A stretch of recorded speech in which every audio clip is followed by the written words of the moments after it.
wants to go by her first name only. Christian, welcome to Dogman Encounters Radio. Thanks so much for coming. It's good to be here with you, Vic. Christian, please give us a brief bio on yourself. Well, I'm 26 years old. I was raised in North Alabama. That'll be pretty much where I've been my entire life and where I was raised. And I spent some time in the military. Now I'm a civilian and trying to get back to civilian life. Christian, you're not one of those people who is a stranger to the wilderness. You've spent quite a bit of time out there. If you don't mind, I'd like to devote some time here having you explain the kind of things that you've done out in the woods. Well, my grandfather owned a lot of horses. He had a lot of land out in the country out here in North Alabama. So pretty much we raised horses, which was actually deep out in the woods. He owned a lot of land out there. So when I was younger, we used to go camping. And when I say camping, I mean we just took a small tent, had bonfires, made s'mores and hot dogs, and spent several days out there. That was pretty much all we had for recreation in that area. Being in the military, I've also spent a lot of time being out in the woods there, too. It's pretty much been a huge part of my life. I'm no stranger to being out in the woods and seeing all the wildlife at all. It was a part of my everyday life for probably about 20 years, being out in the woods. When someone comes forward and says that they've had a dogman encounter, it seems like the typical response from most people out there is to try and explain it away. Okay, this person doesn't know what they saw. Maybe they saw a squirrel, saw a wolf, you name it. Anything but a dogman. With you, it's obvious that you've got more than enough experience out there in the woods to know if you did see something that was out of the ordinary, such as a dogman. Yes, I've seen raccoons, coyotes, and deer. Pretty much those are the only larger animals that we have in this area. We have armadillos and we have rattlesnakes that you have to look out for, and I've seen it all pretty much out here that there is to see, I felt like, until I had my encounter. Yeah, if you think about it, what out there in the woods is going to look like a dogman when it's up on its two legs doing what it's doing? Nothing. So that idea that someone had a case of mistaken identity, it just doesn't hold water. With most people, seeing a dogman would be traumatic enough on its own, but something happened in your childhood that makes the prospect of seeing a dogman even worse. Tell us about what happened to you. Well, when I was about 10 years old, I was with my cousin. He actually lives really close by over in the next subdivision. We used to get off the bus together every day, and that week at school we had gotten a fundraiser that they had talked to us about, and, they tell you that, you sell so many items out of this book, you might get a prize or you might get some cash, and, you just pick what you'd want as a prize for how many ever items you sold. So that was a big enough incentive for us at the time because we didn't really have many stores in the area that you could go and get toys and things like that. I think the closest Walmart was even about 30 miles away, so it was kind of a big deal for us, and we were really excited about it. Well, we decided that we were going to go door to door, and we were going to ask all of our neighbors if they wanted to buy anything out of our catalogs, and so we take off walking together, and we saw some dogs barking in a backyard, one of our neighbors' houses. We weren't too worried about it because they were behind the fence. Well, we started walking, and then they came running out from the fence. Apparently the gate had been left open.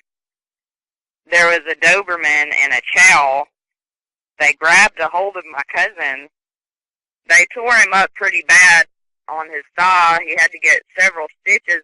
They drug him to the ground, and then he fought them off, and he got up, and he continued running straight to his house, which is not far from where we were. I was in shock. I didn't know what to do, so I just stood there. it wasn't a fight or flight response. I was just shocked that it had happened. And as soon as he took off, they turned their attention on to me, and they got a hold of me and dragged me to the ground. The chow had a hold of my leg, and the Doberman actually grabbed me by my neck and proceeded to drag me down the side of the road by my neck. I grabbed onto a mailbox as it was pulling me through the ditch.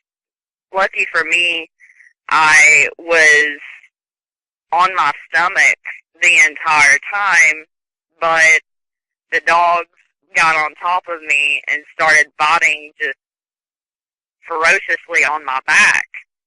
They tore me up pretty good. My cousin, when he had gotten to his house during this time, he went into his house in a panic and told his older brother what had happened. He didn't realize that I was still outside. He grabbed his gun and ran out the door, and he saw both of the dogs on top of me. He didn't want to shoot at the dogs in case he missed, so he shot up into the air. The dogs took off running, and he dragged me into a close-by neighbor's house, and they called an ambulance, and I spent several weeks in the hospital and had to have a blood transfusion, and it was just a really horrific situation. When I got back from the hospital, at that time we had a miniature pinscher. She was only about 5 or 6 pounds, but we had her for several years. When I got home from the hospital, I was still having night terrors, and I would wake up screaming, and she would jump up on my bed, and because of her jumping up on the bed and looking exactly like the dog that had attacked me, except obviously much smaller, it just made the nightmares a lot worse. And as sad as it was, and as attached as we were to her, we ended up having to give her away because I was just completely traumatized by the entire situation. Oh, that's horrible. I can only imagine what that must have been like. I've had some close calls, but luckily never had a situation where they followed through. The fact that after that happened, you have been able to have dogs. I know you had a pit bull when one of these incidents happened, and you had a Rottweiler when another one happened when you were younger. The fact that you actually were able to own dogs after going through something like that, that says a lot about your constitution. I'm really impressed. Yeah, I've always been an animal lover. Actually, when my mom received the phone call that there had been an accident with the dog attack, they didn't want to give her too much detail. They didn't want her to rush home from work in a panic, so they told my mother, she's been bitten by a dog. She's on her way to the hospital. Well, she thought in her mind that probably what would have happened is that I went up and tried to pet a dog that wasn't that friendly. So if that says anything about how much of an animal lover that I was, that's just the way that I was. Yeah, I'm an animal lover too. I can't imagine not having animals in my life the same way apparently you wouldn't want to live your life without having them in it. I'm just still so surprised that after having something like that happen, you're able to have big, powerful dogs like that Rod and the pit bull that we're going to be talking about tonight.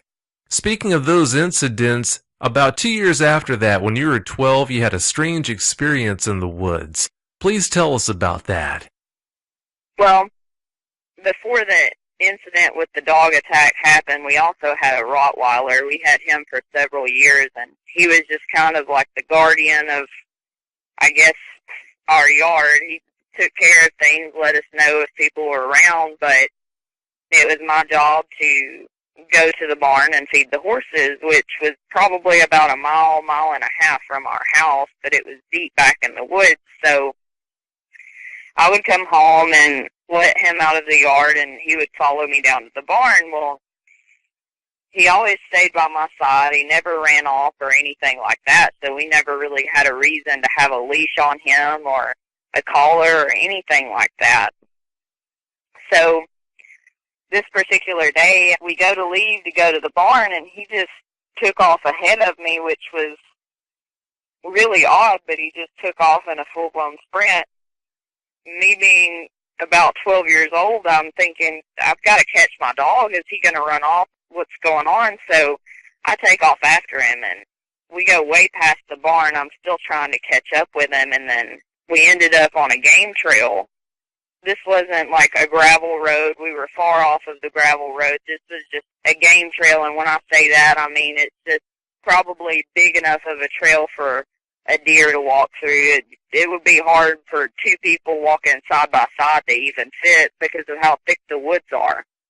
So he lays down in the middle of this game trail, and I thought that was odd. I thought if he was chasing something, he wouldn't just stop like that. He wouldn't just lay down. As I'm walking up to him, I realized that the woods are completely silent. All of a sudden, it's starting to get dark, and we don't hear anything.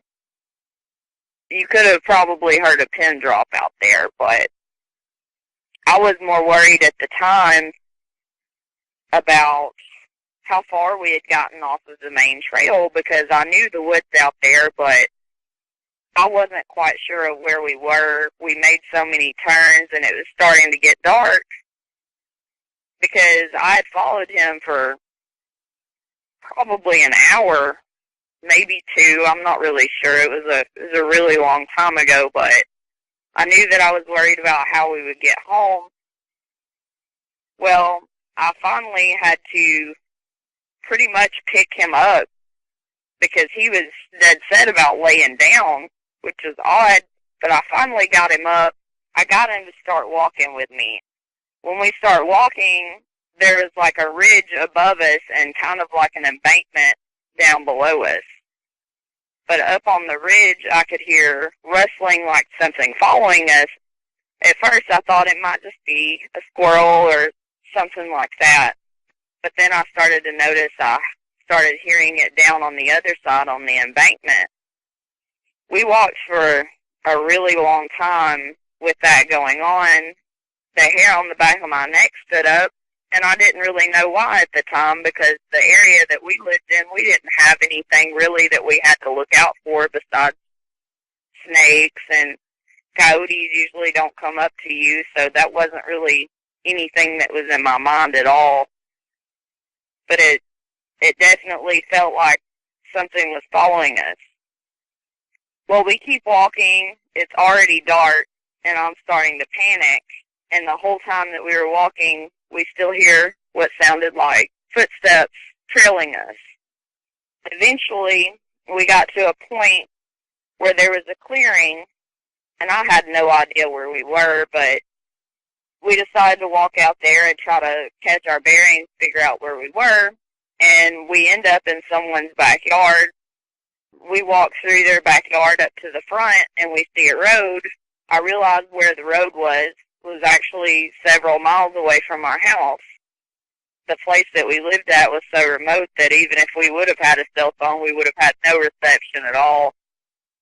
So our only choice was just to walk. So we walked back home. Shortly after that, I'm not sure how long after that, maybe weeks, maybe months, but I got out of school and went to go feed the horses. Well, I had taken a golf cart that we had that my grandfather wasn't using at the time, and I decided that I was going to ride that to the barn and feed the horses. When I pulled up to the barn every day, the horses would hear the golf cart or us walking on the gravel road, and they would leave the pasture that they were in and come up to the barn to be fed. I guess the sound of the tires on the gravel was kind of like a dinner bell for them. So they knew to come at that point. Well, this particular day I get there, I pull up inside the barn, and the horses haven't come up to the barn at all. And I thought that was odd. Well, I sat there and I had a whistle that I would blow to get their attention sometimes if they were really far out there, and I blew it, and still nothing. At that point, I'd gotten really frustrated, so there was a gate on the opposite side of the barn that would open up for me to drive the golf cart, or if we needed to drive a truck, we could just open up that gate and get inside there and go check on the horses. So I decided that's what I was going to do. Before I backed the golf cart up, I just decided, since there were no horses around, I would go ahead and go around the side of the barn and unlock the gate, get the golf cart in there, close it back, and just go find out what was up with the horses. Well, I walk around the side of the barn and I see, crouched down in front of the gate right next to the barn, I saw what looked like a huge, huge black dog. But it looked kind of like the fur thickness of, I guess, what a German Shepherd would be, but much, much larger. I had my Rottweiler at the time, and looking at this, I just realized this is bigger than any dog that I've ever seen before. But what scared me the most was the stance that it had. Looked like a cat when it's about to pounce. It was crouched down. I never saw it stood up. I don't know much about the leg structure at all. All I knew was that this thing just looked completely massive. But it didn't look at me like, it didn't look at me like it wanted to attack me. It looked at me more like, yeah, I'm here, and I kind of want to, I guess, intimidate you out of my area. It looked at me like, don't come any closer. It looked like it was about to, like it could have sprung forward and been on me in a second if it wanted to. I was, of course, in shock. I'd never seen anything like this before. So instead of running back to the golf cart, I just slowly backed away from it, because the stance that it was in, I know how a cat or a dog operates. I know if you take off running, there's going to be a prey drive. I knew that even then, so I slowly backed away, got back into the barn, got on the golf cart, and I took off, and I went back home after that. In that area of northern Alabama, do you have any bears, or did you have any bears back then? No, there's never, as far as I've known, and even talking to my grandfather, we were actually really close, and he had told me that he had never heard of any bears being out in that area. I had told him about what I saw, and he thought, he didn't really say a whole lot about it. He didn't react quite how I wanted him to. He didn't act like he didn't believe me, but he kind of acted like, I don't really think we should be talking about this. I'm thinking because of the dog attack I had earlier, I'm thinking maybe he thought I had blown it out of proportion, I guess. That maybe it looked bigger to me than what it really was. But nonetheless, he had told me that he had never seen or heard of anything that big being out there, and definitely not any bears. Can you describe how its head looked a little better? It looked like around the head, it looked like it had tufts of fur that stuck out, I guess, like, kind of like what a husky or a Malamute or an Akita would look. Like it's got the puffy face, or it was like block shaped, but it had like tufts of fur that stuck out on the sides, and it had the ears a lot like a German Shepherd would be, They stuck straight up, but they didn't stick off to the side. They stuck straight up. You know how a German Shepherd sometimes the way the head is shaped. Sometimes they stick off like kind of at a 45-degree angle off their head. These looked more straight up than that. I saw the shoulders. Well, they weren't shoulders, but it looked like the upper body of this thing was just huge. It looked way more broad than the shoulders of my Rottweiler, and the head was probably 2 to 3 times the size of his head. And I knew by looking at it that it was something absolutely huge. At first, when I saw it, I thought bear, but the shape of the head and the body was not right for that. I've just never seen anything like that large. Of course, we had horses. I would say, compared to the size of the horses, it crouched down like that. Probably come up to about half the height, just crouched down. If that makes any sense. Ooh, that's pretty big. Yeah, that couldn't have been a good sight to see. What can you tell us about the way its muzzle looked? Well, if you think about the muzzle of a German Shepherd, it wasn't really like that. It looked longer than the muzzle of a German Shepherd, but it looked so much broader. Like if you think of the muzzle of like what a Rottweiler would be, if you stretched that out a little bit and made it more broad, it would be more of that shape, if that makes any sense. I didn't see any teeth, but I saw the muzzle and it just looked really, really broad and long. Yeah, that's really scary. With a muzzle like that, it's going to have some tremendous biting power. Yeah. You told me that when you were young, at night your family would hear something that sounded kind of like a woman screaming. What can you tell us about that? Well, with us living so close to the woods like that, we used to sit outside on the front porch sometimes, and even sometimes we would hear it from inside the house with the TV on. It sounded like a woman screaming, and it used to really scare me, especially when I was much younger, and my grandmother always just told me that that was the sound that a bobcat makes. But we heard it all the time. It was more than just a regular thing. We would hear coyotes also, but we knew that that didn't sound like a woman screaming like what we heard out in the woods. But she had always told me that that was just the sound of bobcats.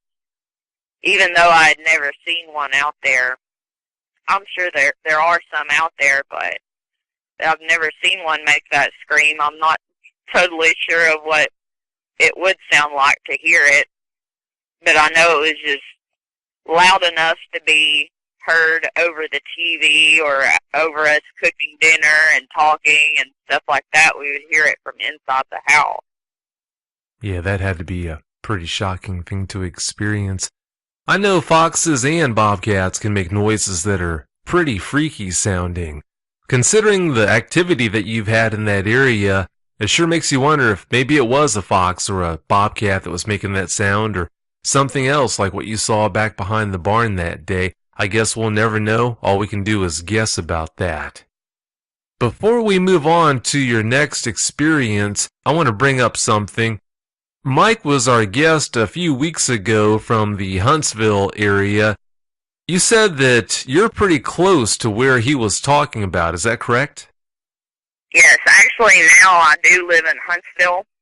Where this encounter that I just spoke about happened was Skyline, Alabama, off of County Road 17. In Mike's interview, he talked about Paint Rock Valley, which really got my attention because Huntsville is about 45 minutes to an hour from Skyline, and from Huntsville to Paint Rock Valley is about 20 or 30 minutes, and it's right in the middle of these two places. Ooh, so you're right in the heart of it then. Yes. For some time now, I've known that there's been quite a bit of activity in that area. It does seem like it must be some kind of a hot spot for them, unfortunately. You had an encounter in the South Huntsville area. What happened? Well, when I got out of the military, I was used to having battle buddies and people with me all the time, and once I got out, I guess I decided that I kind of wanted to be off by myself somewhere. Being so comfortable in the woods, I actually got on Craigslist and found a cabin in South Huntsville off of Ditto Landing Road. I liked the area. I went to go see the house, and I noticed that it was so close to Ditto Landing Marina, and I knew that I would love that because I love to go fishing, and I had my two dogs at the time, and I thought, you know, we could walk from our house to the lake every day in the summer and go swimming or go fishing, and I thought that was just great. So the cabin that I got was well within my price range, and I thought it was great. It was actually on a gravel road, and there was only myself and one neighbor on this road.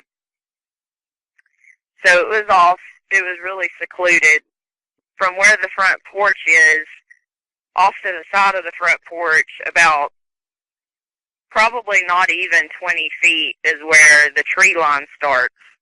And in the backyard, probably about 50 feet behind the back porch is where the tree line starts there. So they cleared it off in that kind of a shape back there so that I would have a backyard to fence in if I wanted to, but there were trails up behind the cabin that I had, and that's pretty much what sold me on getting this cabin. I thought it was great, so I moved in, and within 3 days, I think it was the third day that I was actually living there, my family came and helped me get everything set up, and I brought my dogs over there. I had just adopted a St. Bernard Dalmatian mix from the local shelter. For several years, I had a brindle pit bull. He was really large. Nothing ever spooked him, which kind of worried me sometimes, but he was just always really sure of himself. Well, on my third day living there, I worked night shifts, so I would get up in the mornings and we would walk to the lake, or we would go in the trail behind the house and we would just go walk. We did that. I went to work.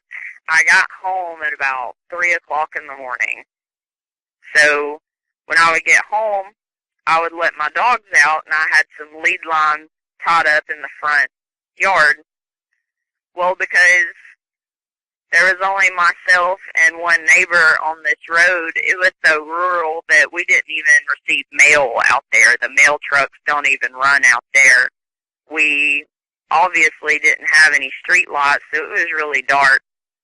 We had just installed a floodlight porch light on the front porch that was a motion sensor, so that when I would get off work that late, and it was so dark because of the trees, that when I would walk up on the porch, the light would come on and I could see to get my keys out and unlock the door. So that just kind of describes the area. But anyway, I got home at about 3 o'clock in the morning. I let the dogs out on their lead lines, and I heated up some food. I ate dinner, and I started doing the dishes. Well, when I started doing the dishes, I noticed that my pit bull was just absolutely losing his mind barking out in the front yard. And I thought that was odd because we have so many small animals around. It's really not like him to be barking that aggressively.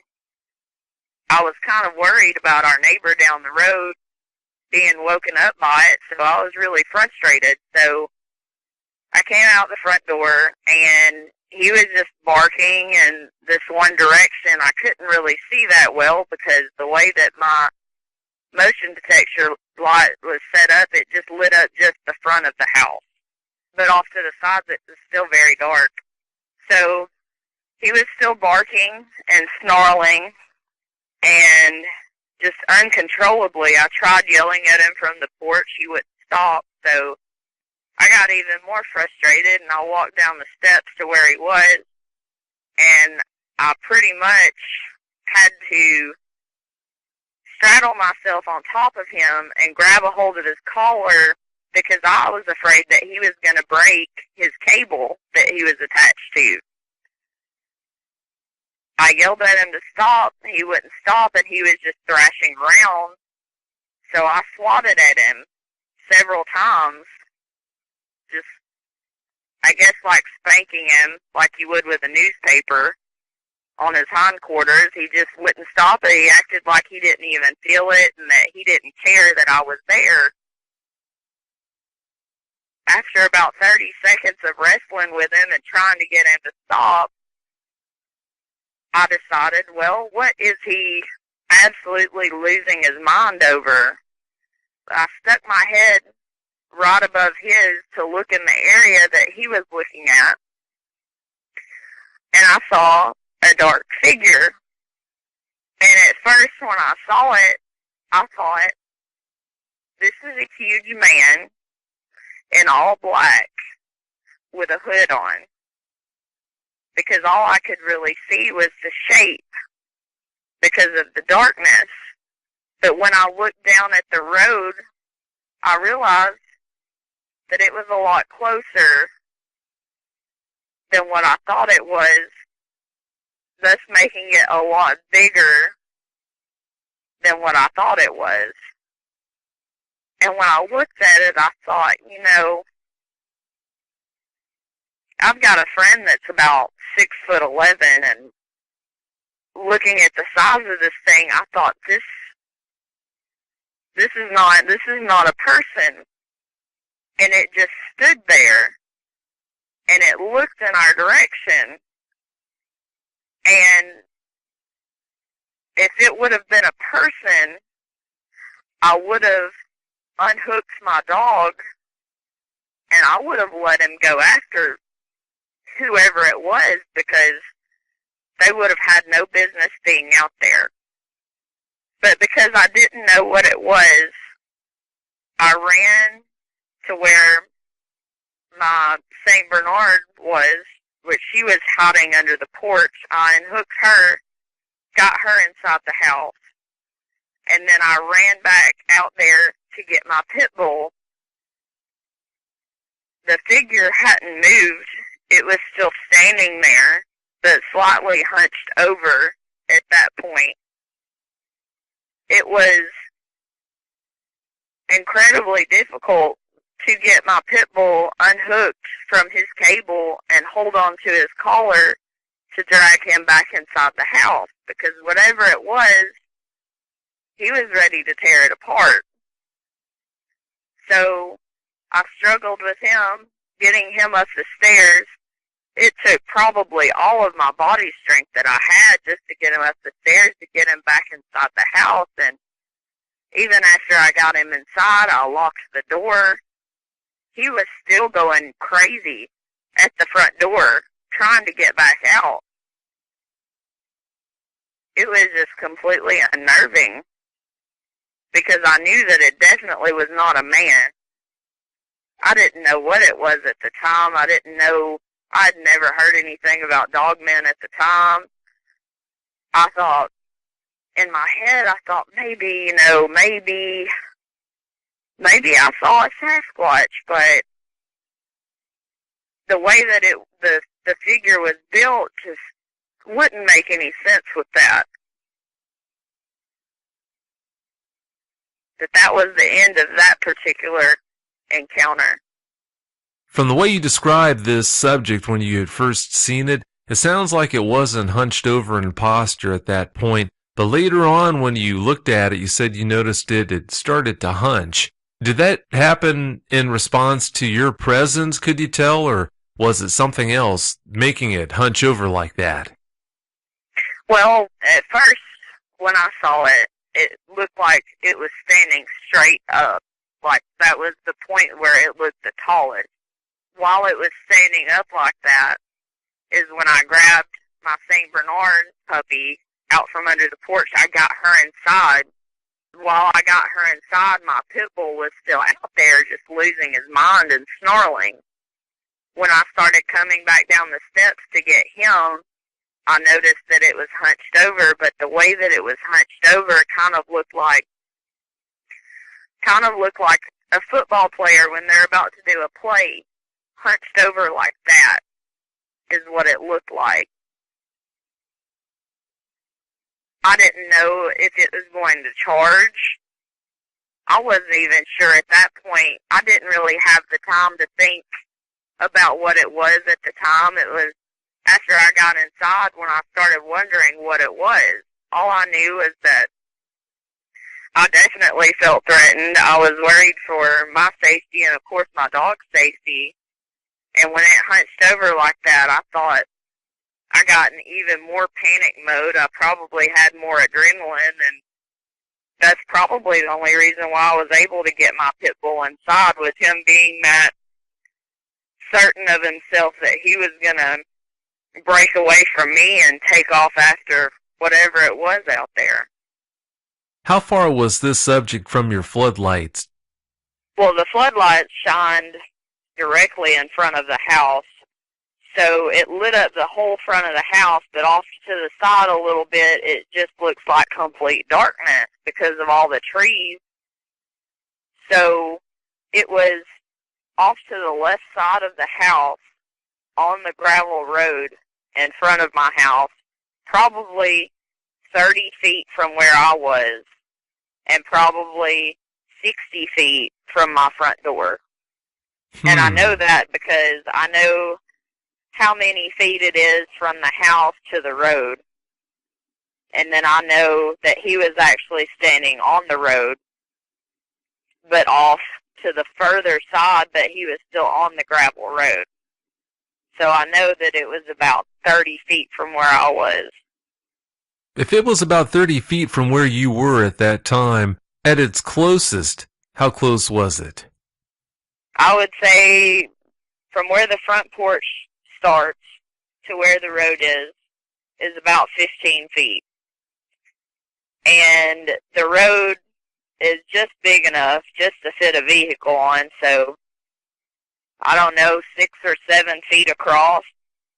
He was off to the side a little bit, but still on that road, 20, 30 feet in between there from where I was standing, and about 60 feet from my front door. Yeah, that's way too close for comfort right there. So you took the St. Bernard mix and eventually got your pit bull inside the house as well. After you made it in the house with them, what happened next? Well, as soon as I got into the house, I started wondering what it was, and then I thought, I can't believe, as much as I love my dogs, I thought, I can't believe I went back out there. I was like, I don't know what I was thinking. I, of course, love my animals, but I think just about anybody would tell you that they worry about their safety. It makes it sound like I'm kind of being heartless, but actually I was thinking, I went out there, I went inside with my St. Bernard, I came back out and got my pit bull and dragged him inside, but I was thinking it would have had me long before I could have even got the St. Bernard inside if it wanted to. I just thought, I don't know how I'm going to be able to come home from work and walk from my truck to inside my house and feel okay, feel safe after seeing something like that. I kept wondering what I was going to do about it. Well, that's understandable. When you know that something like that is outside, it really changes the whole dynamic, doesn't it? Yes, definitely. Unfortunately. Were there any other incidents that night, the night that you saw that subject? It wasn't that night. It was probably a week, maybe 2 weeks later. I'm not really sure how long after that it was. I was coming home from work at 3 o'clock in the morning again. Was going to let my dogs outside.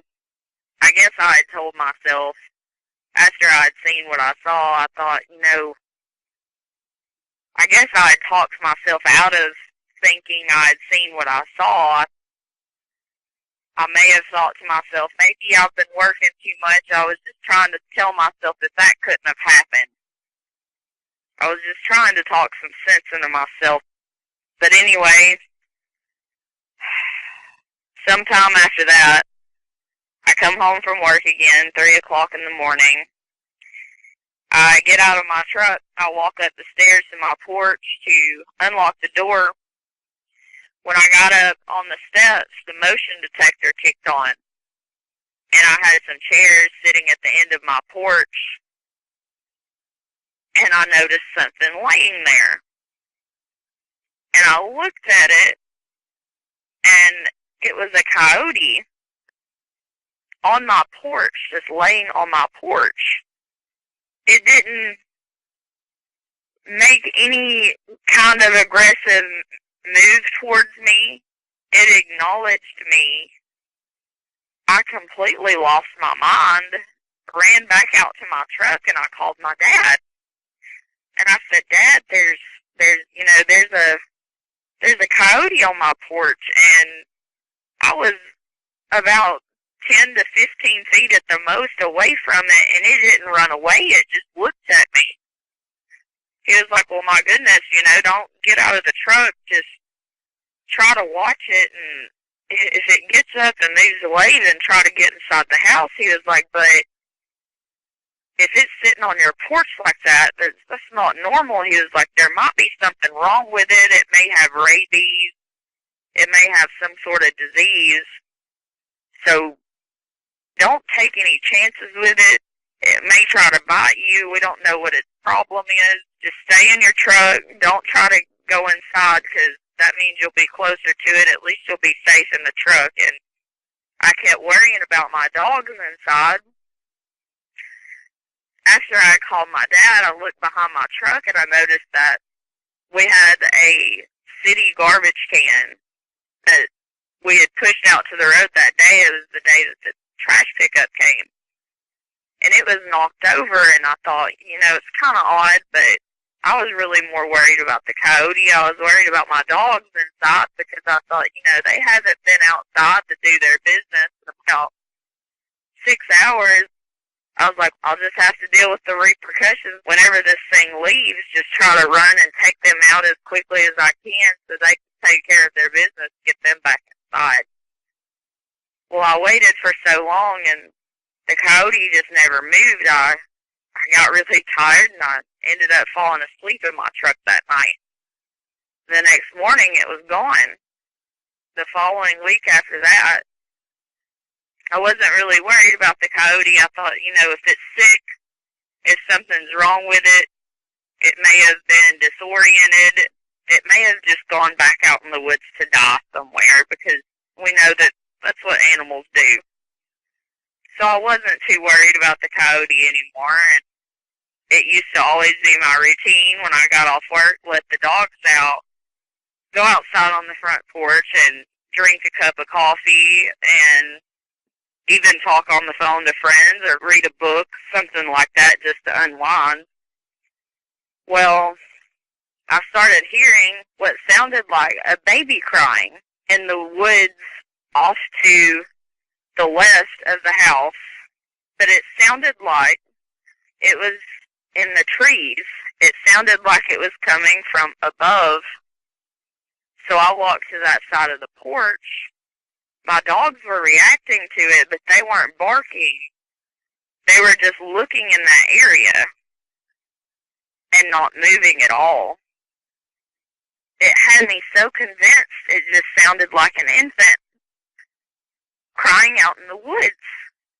And it had me so concerned that I almost got off of my porch and walked off in there with a flashlight because it just sounded so much like a baby crying, even though that doesn't make any sense for a baby to be out there out in the woods.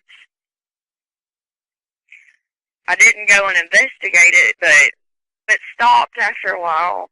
I got the dogs inside. I got ready for bed.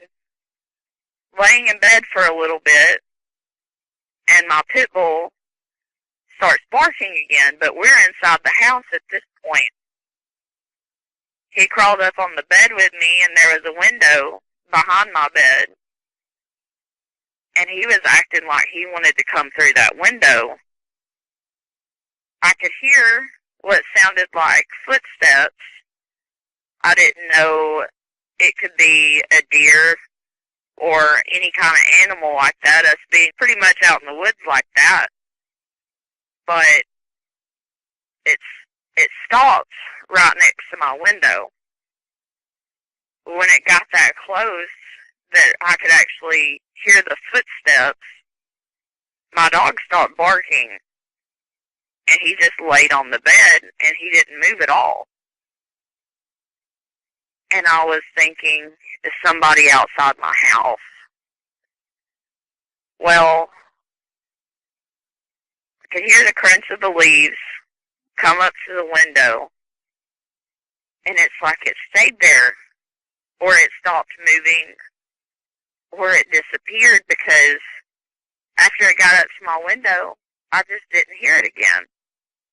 Did the footsteps sound like they were made by a quadrupedal animal or a bipedal one? It sounded bipedal because I almost had myself convinced that it was a person because of the way that the footsteps were. At first I thought it might have been a deer until it got closer. If you spent any time out in the woods, you know what it sounds like when you step on leaves and branches and stuff like that. You can tell when something has weight to it and when it doesn't. The way that a deer walks, it doesn't walk as heavy as a larger animal because it has four legs to distribute its weight onto. These sounded like something big. Like someone wearing like huge boots almost is what it sounded like, being outside my window. I didn't see anything. Obviously, I was inside the house, and I definitely wasn't going to roll the blinds up and look outside, but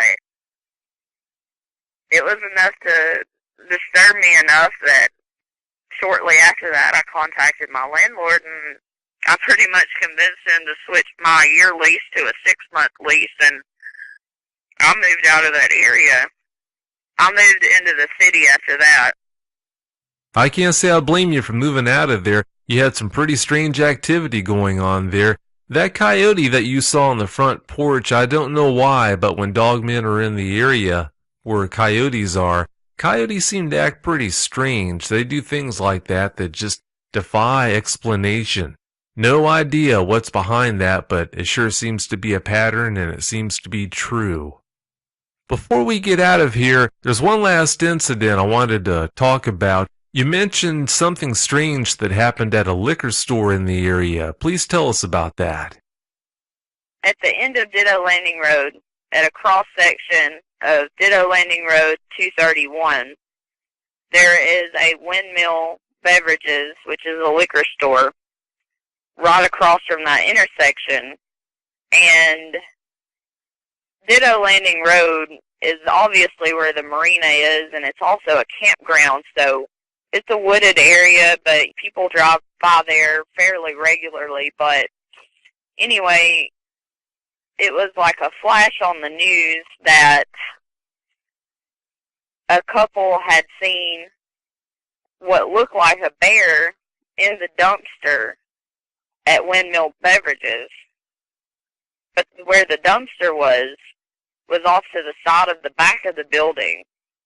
The security cameras are only faced out directly in front of the building, so it wasn't caught on camera. They said that they had seen what looked like a bear in the dumpster. The way that the street lights were, or the parking lot lights were, they didn't go off to the side of the building. They were just in the front, just like the security cameras.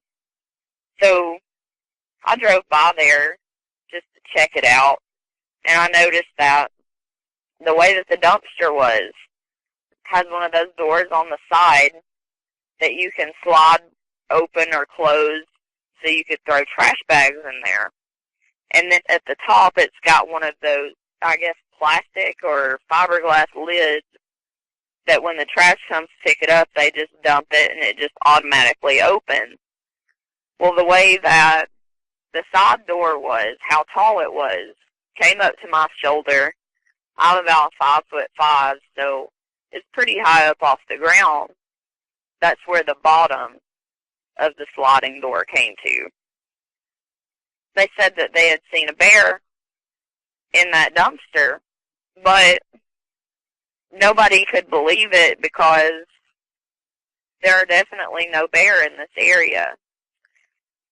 The closest place that I know for sure a bear being reported was up well into Tennessee, which would probably be 2 to 3 hours from here at least. And so I just found it really odd that they would say that they had seen a bear in that area, and not only that, but on a main highway. Yeah, that is kind of strange. Since no one was able to identify what it was, I guess we'll never know, but it sure does make you wonder. Well, Christian, do you have any closing comments you'd like to share? Yes, actually, I do. I would just like to let people know, if you go out into the woods, you spend any time out in the wilderness, you need to keep your wits about you. You need to pay attention to stuff, like all of your surroundings, because you just really never know what is out there. And if something was to be stalking you or following you, it's going to do whatever it can to be as stealthy as possible and to not be detected. But you need to definitely keep your wits about you and pay attention to the small details, because that could be something that you could definitely have going for you in your favor in that type of situation. At least be aware of your surroundings. Well, that's really good advice. Christian, I can't thank you enough for coming on the show here tonight. I really do appreciate it. It was good to be here, Vic. Oh, it was great talking with you. Have a great night, okay? Thank you. Bye. Bye. If you've had a dogman encounter and you'd like to speak with me about it, whether in private or on the show, you can reach me at contact@dogmanencounters.com. I'd love to hear from you.